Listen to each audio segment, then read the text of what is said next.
अस्सलाम वालेकुम friends, welcome to my channel learning with Hasan.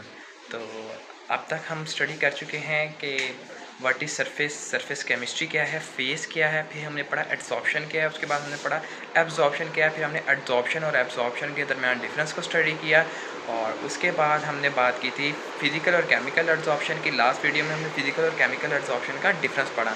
हमने एक और टॉपिक भी बीच में पढ़ा था जिसका नेम था सॉर्प्शन। सॉर्प्शन ऐसा केस था जिसमें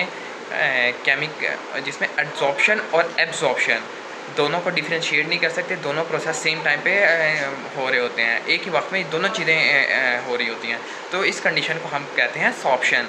आज हम बात करने लगे हैं factor affecting the adsorption. Adsorption को ऐसे कौन कौन से फैक्टर्स हैं जो एड्सॉर्प्शन को अफेक्ट करते हैं। सबसे पहला जो हमारा फैक्टर आ जाता है,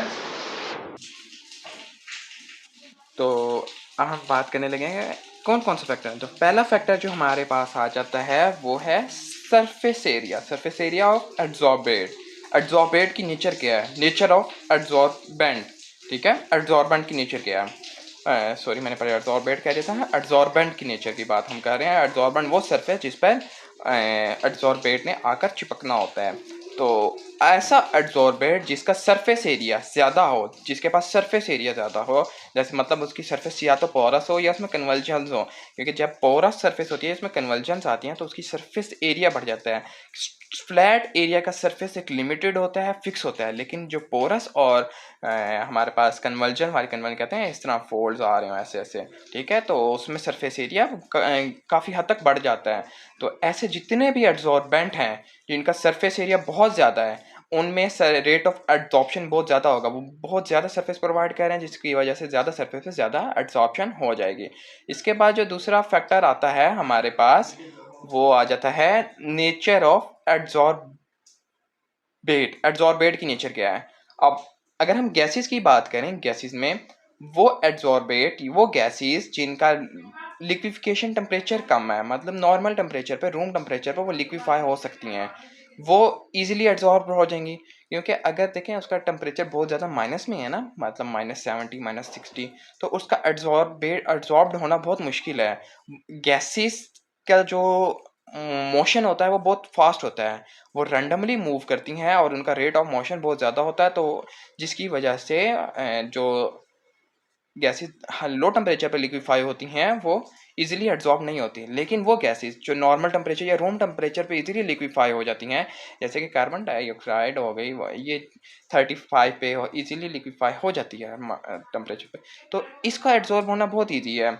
और क्योंकि इसके लिए हमारे पास लो टेम्परेचर पर भी इतनी इसकी वो हवा, नॉर्मल टेम्परेचर पे भी इसका जो रेट ऑफ मोशन है, रेट ऑफ रैंडम मोशन, वो इतना ज़्यादा नहीं है, जिसकी वजह से फोर्सेस अट्रैक्टिव फोर्सेस ओवर कम आ जाएंगी, ओवर रिपल्सिव फोर्सेस, और वो इजीली एब्जॉर्ब हो जाएगी।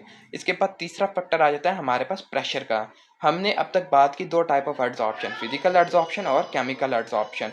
फिजिकल एड्सॉर्प्शन इंक्रीज होती है प्रेशर के इंक्रीज के साथ, लेकिन जो केमिकल एड्सॉर्प्शन है, केमिकल एड्सॉर्प्शन के केस में प्रेशर का कोई फर्क नहीं है। जितना मर्जी हम प्रेशर कम करें या ज़्यादा करें, केमिकल एड्सॉर्प्शन के रेट को कोई फ़र्क नहीं पड़ेगा।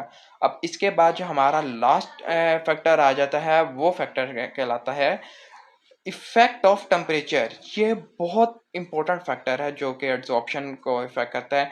हाँ, जैसे कि मैंने अभी भी लास्ट में बताया कि फिजिकल और केमिकल एड्सॉर्प्शन है। जो फिजिकल एड्सॉर्प्शन है वो टेम्परेचर डिक्रीज करने पे इंक्रीज करती है। कम टेम्परेचर पर फिजिकल एड्सॉर्प्शन ज़्यादा होगी, क्योंकि फिजिकल जो एड्सॉर्प्शन है उसमें फिजिकल बॉन्डिंग है और केमिकल बॉन्ड नहीं है।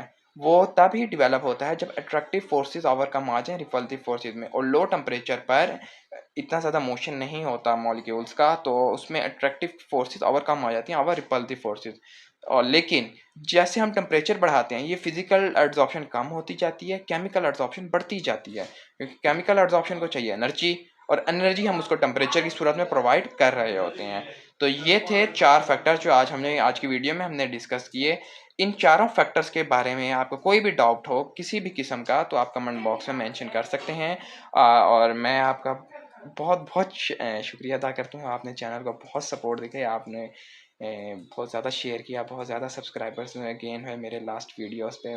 बहुत बहुत बहुत शुक्रिया। इसी तरह आप सपोर्ट दिखाते रहें, चैनल को लाइक करें, सब्सक्राइब करें और शेयर करें। आप दिल खुश कह रहे हैं। तो मिलते हैं नेक्स्ट वीडियो में।